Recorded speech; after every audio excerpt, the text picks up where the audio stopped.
Yo tenía 39 años cuando descubrí que una sola verdad podía destruir en un instante todo lo que un hombre tarda décadas en construir. Durante muchos años creí que mi vida era la prueba de que el esfuerzo de verdad siempre termina dando frutos. Empecé desde abajo, cargando sacos, mezclando cemento con las manos destrozadas y aceptando trabajos que otros rechazaban por puro cansancio o por miedo. No nací en una familia poderosa, no heredé una empresa, ni tuve a nadie que me abriera puertas. Todo lo que conseguí salió de madrugadas interminables, contratos pequeños, errores muy caros y una disciplina brutal que no me permitió rendirme nunca. Con el paso del tiempo dejé de ser un simple obrero y me convertí en el dueño de Salas Infraestructuras, una constructora que movía proyectos importantes en Castilla y León, Madrid y La Rioja, con más de 220 empleados dependiendo de mis decisiones y millones de euros circulando cada temporada. Yo creía que había construido algo fuerte, algo estable. O al menos eso pensaba.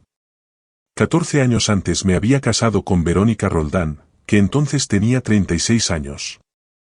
En Valladolid mucha gente la veía como la esposa perfecta. Elegante, rubia, siempre impecable, hija de un exalcalde que todavía conservaba prestigio y apellido, aunque la fortuna de su familia ya no fuera la de antes. Verónica sabía interpretar su papel a la perfección. Se movía con naturalidad en cenas benéficas, recepciones, actos culturales y reuniones donde una sonrisa correcta valía tanto como una firma. Nuestra casa en Las Lomas parecía hecha para esa imagen, jardín impecable, fachada de piedra clara, comedor siempre listo para recibir invitados y una vida que, desde fuera, parecía perfecta. Tuvimos a nuestro hijo Bruno, que ya había cumplido 15 años, y durante mucho tiempo pensé que él era lo mejor que me había dado la vida. Tenía mi manera de mirar, mi terquedad para no rendirse y una inteligencia práctica que me recordaba a mí mismo antes de que el dinero complicara las cosas. Yo entrenaba a su equipo juvenil y los fines de semana pasábamos horas en el taller de casa construyendo cosas con madera, reparando muebles o inventando proyectos absurdos que, al final, se convertían en nuestros mejores recuerdos. Mientras tanto, Verónica empezó a alejarse de mí poco a poco. Al principio quise creer que era normal. Las rutinas cambian, el matrimonio se llena de silencios y cada uno carga con sus propios problemas. Pero aquella distancia no era normal. Era fría, calculada, como si siguiera viviendo en mi casa con el cuerpo, pero con el alma completamente en otra parte. 6 meses antes de que todo explotara, Verónica me dijo que estaba embarazada. Cualquier hombre habría reaccionado con una felicidad inmediata. Yo también quise hacerlo. Después de tantos años de matrimonio, de varios abortos espontáneos que la dejaron rota por dentro y de tantas conversaciones dolorosas en las que aceptamos que Bruno quizás sería nuestro único hijo, aquella noticia debería haber sido un milagro. Intenté verla así. Quise abrazarla de verdad y creer que la vida nos estaba regalando algo inesperado. Pero desde el primer instante sentí algo oscuro dentro de mí. No tenía pruebas, ni una sospecha concreta, solo esa intuición extraña que aparece antes de que la mente pueda ponerle nombre a lo que el corazón ya entendió. Durante el embarazo, Verónica cambió de una forma que me heló por dentro. La mujer que antes, aunque distante, todavía mantenía cierta calidez doméstica, se volvió fría, irritable y evasiva. Dejó de contar conmigo para las decisiones más pequeñas. Empezó a salir durante horas con excusas mal armadas. Decía que iba de compras y volvía sin una sola bolsa. Decía que necesitaba despejarse y regresaba con la cara revuelta, como si hubiera estado resolviendo algo mucho más delicado que un simple paseo. Comenzó a gastar dinero en cosas absurdas, a proteger el móvil como si escondiera secretos de estado y a sonreír al leer mensajes con una expresión que no era la de una esposa embarazada, sino la de una mujer que vivía una doble vida. Mi socio y mejor amigo desde el instituto, Iván Cárdenas, fue uno de los primeros en notar que algo no encajaba. Iván llevaba la parte financiera de la empresa mientras yo dirigía operaciones y obra. Nos conocíamos tan bien que muchas veces bastaba una mirada para entendernos. Una noche, tomando cerveza en una terraza discreta, me dijo sin rodeos que su mujer, Lucía, había visto a Verónica en una cafetería del centro histórico sentada demasiado cerca de un hombre que ninguno de los dos conocía. Lucía la saludó con la mano, y Verónica reaccionó sobresaltada, como si la hubieran pillado en medio de algo prohibido. Iván intentó restarle importancia, pero también me confesó que últimamente la veía nerviosa, muy pendiente del teléfono, saliendo en horarios raros y mirando por encima del hombro como si temiera que alguien la siguiera.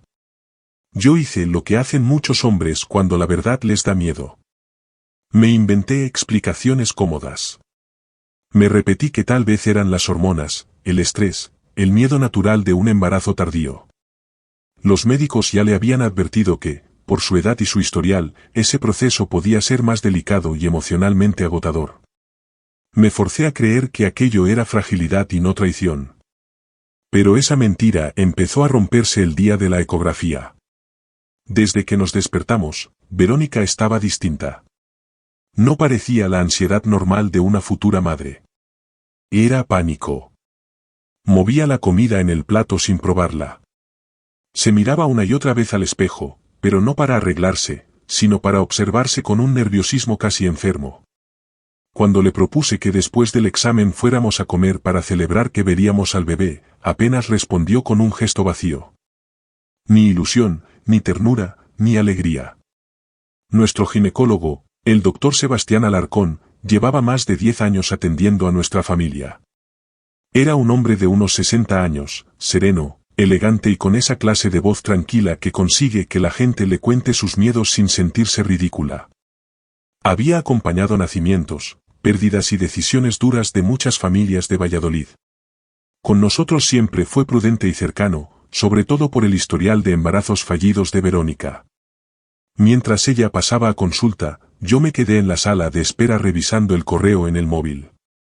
Teníamos entre manos el proyecto más ambicioso de la empresa, un hotel boutique de lujo en San Sebastián que podía consolidarnos definitivamente en el norte del país. Iván me había escrito además para comentarme que un promotor llamado Adrián Montalvo estaba interesado en una posible alianza empresarial. Leí su mensaje por encima pensando que lo atendería más tarde. Entonces vi salir al doctor Alarcón. Y en cuanto lo vi supe que algo terrible estaba a punto de pasar.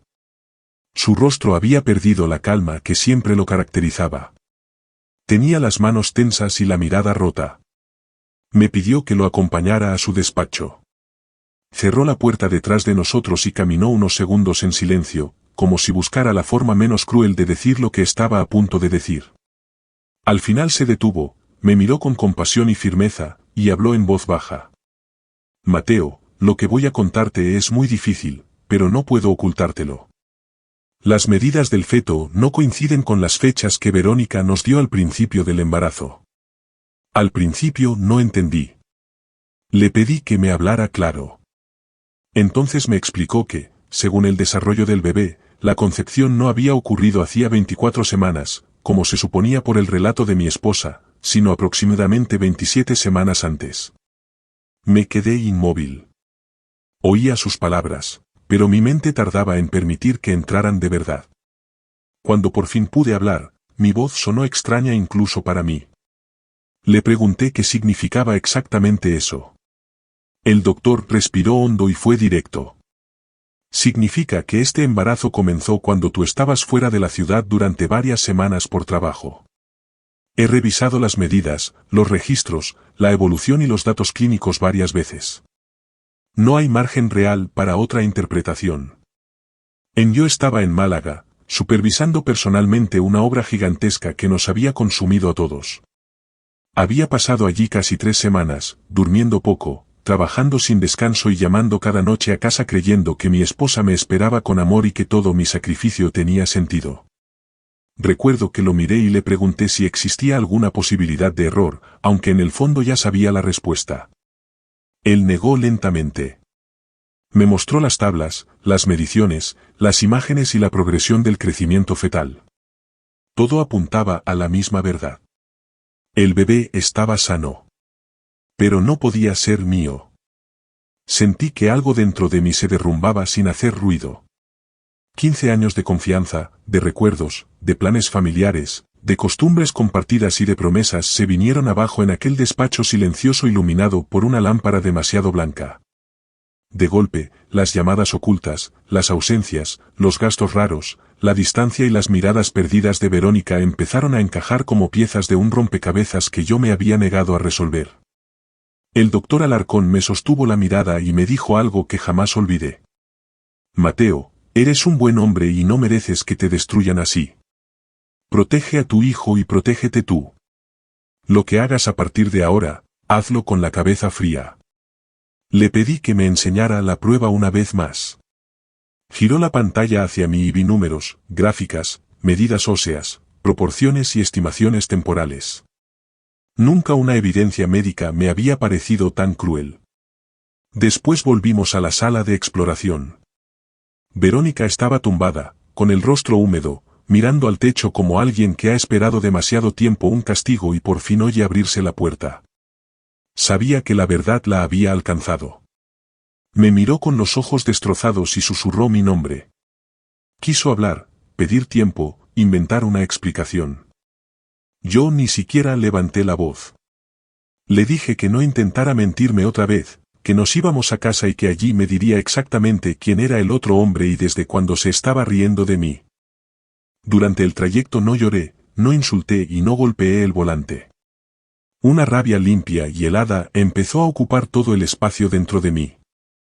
Y esa misma noche tomé la decisión que probablemente salvó mi futuro.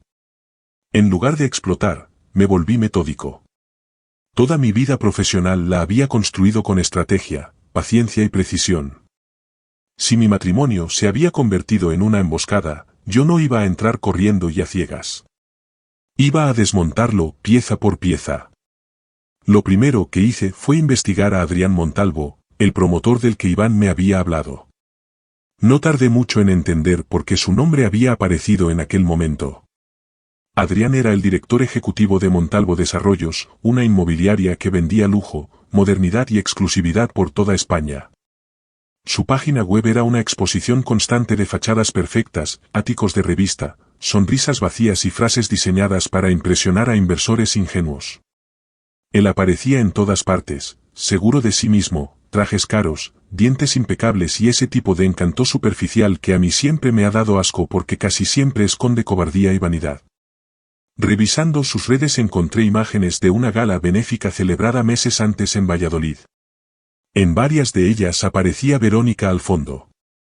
No juntos de forma comprometedora, pero sí lo bastante cerca como para que mi intuición empezara a unir hilos. Seguí tirando y descubrí que Adrián estaba casado con Elena Montalvo, una abogada prestigiosa de Madrid, y que tenían 2 hijas gemelas de 11 años. Vivían en una urbanización exclusiva, vendían al mundo una imagen de familia perfecta y sostenían una mentira tan brillante como la mía. La diferencia era que yo todavía no había aceptado del todo que me habían metido en aquel teatro sin mi permiso. Durante la semana siguiente mantuve una normalidad casi inhumana. Le dije a Iván que el embarazo de Verónica venía con ciertas complicaciones y que por eso ella estaba alejada de la vida social y yo algo disperso. Iván, leal como siempre, asumió más trabajo sin hacer preguntas. Yo, por mi parte, contraté a un investigador privado llamado Rubén Paredes, un antiguo inspector de policía, discreto, obsesivo y con fama de no entregar jamás un informe incompleto. Fue una de las mejores decisiones de mi vida. Rubén entendió desde el primer minuto que yo no solo quería confirmar una infidelidad. Necesitaba conocer toda la estructura del engaño. En apenas 4 días me entregó un primer dossier que me dejó sin aire. Verónica y Adrián llevaban al menos 8 meses viéndose con frecuencia. No eran encuentros improvisados. Eran citas organizadas, repetidas y cómodas.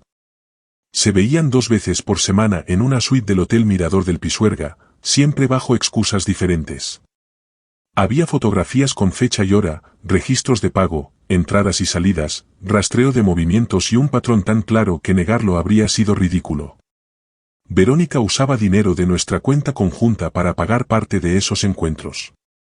Cuando me decía que iba a visitar a su hermana Amelia o que necesitaba despejarse comprando por el centro, en realidad conducía hasta el hotel para encerrarse con su amante mientras yo seguía sosteniendo económicamente la vida que ella estaba saboteando. Pero lo peor no fue descubrir la relación física. Lo peor fue enterarme de que ambos estaban planeando su futuro con una frialdad que me hizo sentir que había convivido con una desconocida. Rubén consiguió acceder a mensajes, reservas, movimientos financieros y conversaciones que revelaban la magnitud de la traición. Verónica pensaba pedirme el divorcio después del nacimiento, fingiendo desgaste emocional y diferencias irreconciliables. Su idea era ocultar la verdadera paternidad del bebé el tiempo suficiente para negociar desde una posición ventajosa. Pretendía quedarse con una parte enorme de mi patrimonio y financiar una nueva vida con Adrián en Madrid.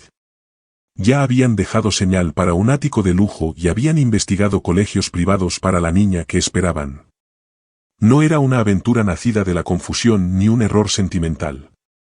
Era un plan calculado para destruir mi matrimonio, saquear mi estabilidad y presentarse después como una víctima elegante de una ruptura inevitable. Mientras yo reunía pruebas, Verónica seguía interpretando el papel de esposa embarazada. Incluso tuvo el descaro de pedirme opinión sobre los colores del cuarto del bebé mientras seguía acostándose con Adrián y planeando dejarme. Creo que fue en esos días cuando dejé de sentir tristeza y empecé a sentir algo mucho más peligroso, claridad. Ya no estaba descubriendo a una mujer perdida. Estaba viendo a alguien capaz de sostener una mentira mirándome a los ojos sin temblar. Y todavía no había terminado de comprender hasta dónde llegaba la podredumbre del otro hombre. Por medio de Rubén descubrí que Adrián Montalvo no era solo un infiel oportunista. Era un delincuente con perfume caro.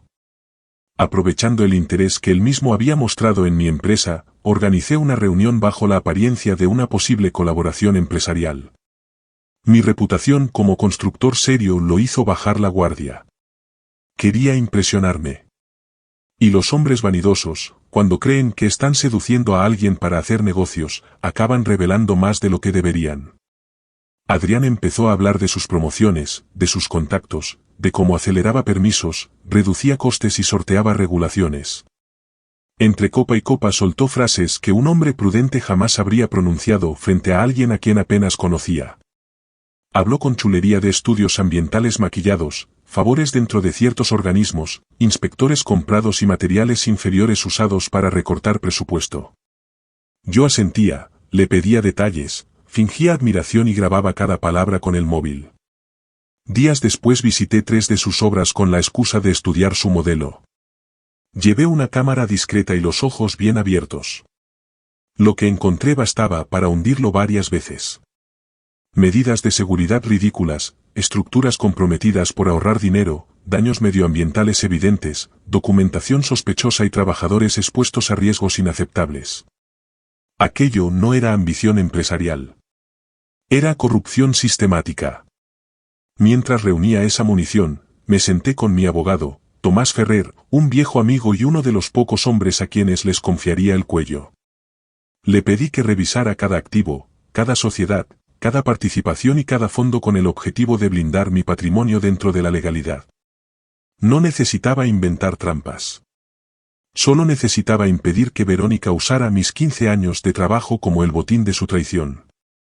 Tomás reorganizó la estructura societaria, protegió la empresa, reforzó el fondo universitario de Bruno y dejó preparada una estrategia para que mis intereses personales y profesionales quedaran lo más resguardados posible. No hizo demasiadas preguntas. Le bastó con ver mi cara para entender que la situación exigía precisión absoluta. 2 semanas después de aquella ecografía ya lo tenía todo listo.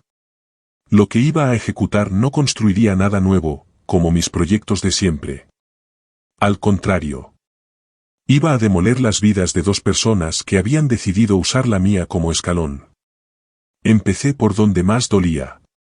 Preparé un paquete completo de documentación sobre las irregularidades de Adrián y lo puse en manos de las autoridades ambientales y fiscales correspondientes. Fotografías, grabaciones, registros, fechas, testimonios, localizaciones e indicios de fraude suficientes para activar una investigación seria. Luego di el paso que cerraría la trampa. Llamé a Elena Montalvo. No me anduve con rodeos.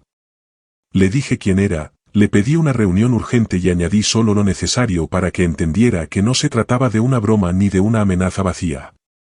Nos vimos en una cafetería cerca de su despacho en Madrid. Elena llegó seria, elegante y prudente. Era el tipo de mujer que ha aprendido a no derrumbarse delante de nadie. Le entregué copias de las pruebas que Rubén había reunido, fotografías del hotel, recibos, patrones de comunicación, movimientos de dinero y el informe médico que confirmaba que el bebé de Verónica no era mío. Durante varios minutos apenas habló. Revisó todo con la precisión de una jurista y el dolor de una esposa a la que le arrancan la venda de los ojos. Pero en lugar de romperse, reaccionó con una frialdad impresionante. Me dijo que aquello era lo bastante sólido como para destruir cualquier intento de defensa y me confesó que ella también llevaba meses notando comportamientos raros en Adrián. No tenía pruebas definitivas, pero sí sospechas. Sumadas a lo que yo llevaba, sus sospechas se convertían en una sentencia. Pasamos casi una hora coordinando nuestros movimientos. Elena solicitaría el divorcio de inmediato, pediría medidas urgentes para inmovilizar activos y abriría una revisión minuciosa del patrimonio y de las actividades empresariales de su marido. Yo, por mi parte, activaría las denuncias, blindaría mis intereses y prepararía mi propia separación. La sincronización era clave. No queríamos darles tiempo para reaccionar juntos, ocultar dinero o inventar una historia alternativa en la que ellos volvieran a parecer víctimas. El lunes siguiente amaneció con una calma tan artificial que casi resultaba ofensiva. A las 7 de la mañana, mientras Verónica aún dormía y Bruno se preparaba para ir al instituto, hice las llamadas finales. A partir de ese momento, el efecto dominó fue más rápido de lo que incluso yo había imaginado. En menos de 24 horas, inspectores y agentes entraron en las oficinas de Adrián con órdenes relacionadas con delitos fiscales, irregularidades medioambientales y fraude empresarial. Elena presentó su demanda con medidas cautelares y logró bloquear cuentas y movimientos patrimoniales esenciales. Varios inversores se retiraron en cuanto la imagen impecable del empresario estrella empezó a resquebrajarse. Algunas de las pruebas que Rubén había conseguido abrieron además otras líneas de investigación por apropiación indebida y falsificación documental. Adrián pasó de creerse un hombre intocable a convertirse en un sujeto cercado por todas partes. Verónica vio cómo el castillo que había levantado en secreto se hundía ante sus ojos. Cuando por fin logró hablar con él por teléfono, según supe después, Adrián apenas podía articular frases coherentes. Todo estaba congelado, intervenido o bajo sospecha.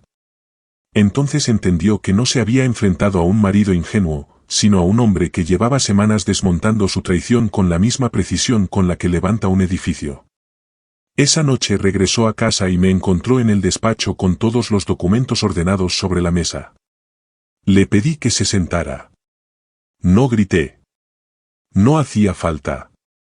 Le expuse la verdad completa, desde la ecografía hasta el hotel, desde los mensajes hasta el ático de Madrid, desde el embarazo hasta el plan de dejarme y financiar su nueva vida con mi patrimonio.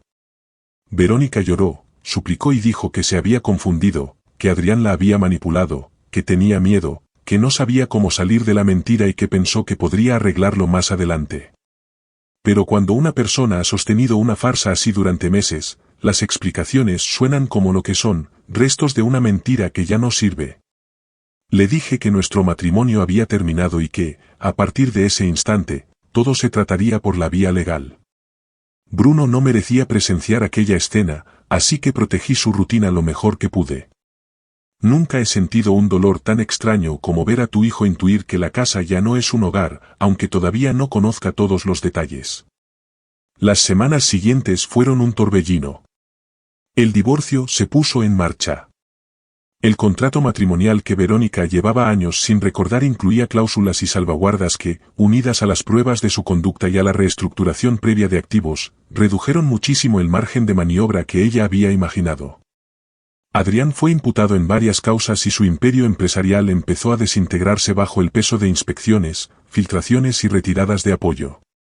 Verónica dio a luz en diciembre a una niña llamada Alba. Yo no fui al hospital. Ese capítulo no me pertenecía. Adrián, para entonces, ya estaba demasiado hundido como para ofrecerle el refugio de lujo que le había prometido. Terminó procesado, tiempo después, condenado a una larga pena por fraude, delitos económicos y responsabilidades derivadas de sus prácticas corruptas. Su empresa cayó en bancarrota. Su imagen pública quedó destruida. Verónica, por su parte, pasó de organizar cenas benéficas y hablar de decoración con una copa de vino en la mano a vivir en un piso pequeño de alquiler, criando sola a una hija cuya existencia era el recuerdo permanente de sus decisiones. Trabajó primero a media jornada en una tienda de alimentación y después fue levantando poco a poco una vida mucho más humilde de la que siempre creyó merecer. No voy a fingir que me alegró verla hundida como ser humano. Pero sí sentí justicia al contemplar cómo se derrumbaba la fantasía arrogante con la que pensó destruirme. Yo, en cambio, empecé a respirar de nuevo. El divorcio me dejó una paz amarga, pero necesaria. La empresa no solo sobrevivió, sino que creció. Muchos clientes valoraron mi transparencia en medio del escándalo y algunos contratos importantes terminaron consolidándose precisamente porque yo representaba lo contrario de todo lo que Adrián era. En menos de 3 años duplicamos la plantilla y ampliamos operaciones a nuevas zonas. Bruno y yo nos volvimos todavía más cercanos. Hubo noches difíciles. Lo vi callar más de la cuenta, encerrarse con su dolor y hacerse preguntas que no quería formular en voz alta. Pero también lo vi madurar de una forma admirable. Volvimos a nuestras tradiciones, el taller, las excursiones, los proyectos de carpintería y las conversaciones largas en el coche. Poco a poco reconstruimos nuestra vida sobre una base mucho más honesta. Tiempo después conocí a Clara Vega, una mujer viuda que se trasladó a Valladolid para estar cerca de sus hijos adultos. No apareció como un rescate romántico de película ni como un premio por haber sufrido. Apareció como llegan las personas reales, sin espectáculo, sin promesas grandilocuentes, con calma y con verdad. Nos tomamos el tiempo necesario. Ella sabía lo que era perder, y yo sabía lo que era ser traicionado. Esa combinación extraña hizo que nos tratáramos con cuidado. No necesitábamos fingir perfección. Solo queríamos paz. 3 años después de aquel día en la consulta del doctor Alarcón, mi vida era completamente distinta. Verónica, según supe y según pude ver en algunas ocasiones por Bruno, había empezado a cambiar de verdad. Terminó unos estudios técnicos, ascendió en su trabajo y empezó a vivir con una dignidad más sencilla y menos teatral. No sé si aprendió del todo. Nadie cambia por completo solo porque la realidad lo golpee. Pero al menos dejó de actuar como si el mundo tuviera la obligación de premiarla por manipular a los demás. Adrián seguía en prisión cumpliendo condena, lejos de la imagen dorada que vendía en sus años de éxito aparente. Elena se mudó con sus hijas a otra ciudad y rehizo su vida lejos del apellido que tanto daño les hizo. El doctor Alarcón se jubiló al poco tiempo. De vez en cuando, todavía toma café conmigo. Una tarde me dijo que contarme la verdad fue uno de los momentos más difíciles de su carrera, pero que se habría odiado si hubiera permitido que yo siguiera viviendo dentro de aquella mentira. Creo que tenía razón. Durante mucho tiempo pensé que el peor día de mi vida había sido aquel en que descubrí que el hijo que esperaba mi esposa no era mío. Ahora sé que, aunque fue el golpe más brutal que he recibido, también fue el día que me arrancó de una vida sostenida sobre arena. Perdí una ilusión, sí. Perdí una versión entera de mi pasado. Pero gané algo que no cambiaría por nada una vez comprendido, claridad. Entendí que una casa puede ser preciosa y aún así estar podrida por dentro, que un apellido respetado puede ocultar miseria moral, que la elegancia social no tiene nada que ver con la lealtad y que un hombre no se destruye necesariamente cuando descubre una traición, siempre que no permita que el dolor lo convierta en un necio. Mi único remordimiento real es no haber escuchado antes las señales. No por orgullo, sino porque Bruno merecía haber sido protegido antes del estallido. Aún así, no me arrepiento de cómo manejé la verdad una vez la tuve delante. No reaccioné con violencia ni con locura. Reaccioné con paciencia, inteligencia y firmeza. Y eso cambió el desenlace de todo. Hoy camino por mi empresa, veo a la gente trabajando, vuelvo a casa sabiendo quién me ama de verdad, y entiendo algo que antes no comprendía. A veces la traición más devastadora termina siendo la explosión que limpia los cimientos y obliga a construir, por fin, una vida auténtica. La ecografía que destrozó mi matrimonio también me mostró, sin adornos ni excusas, la diferencia entre la existencia que aparentaba tener y la vida verdadera que necesitaba vivir. Desde entonces no he vuelto a confundir lujo con felicidad, apariencia con verdad ni costumbre con amor. Y si alguna vez el futuro trae nuevos golpes, sé que podré soportarlos, porque ahora todo lo que queda en pie está levantado sobre algo que no se rompe con una mentira, la verdad.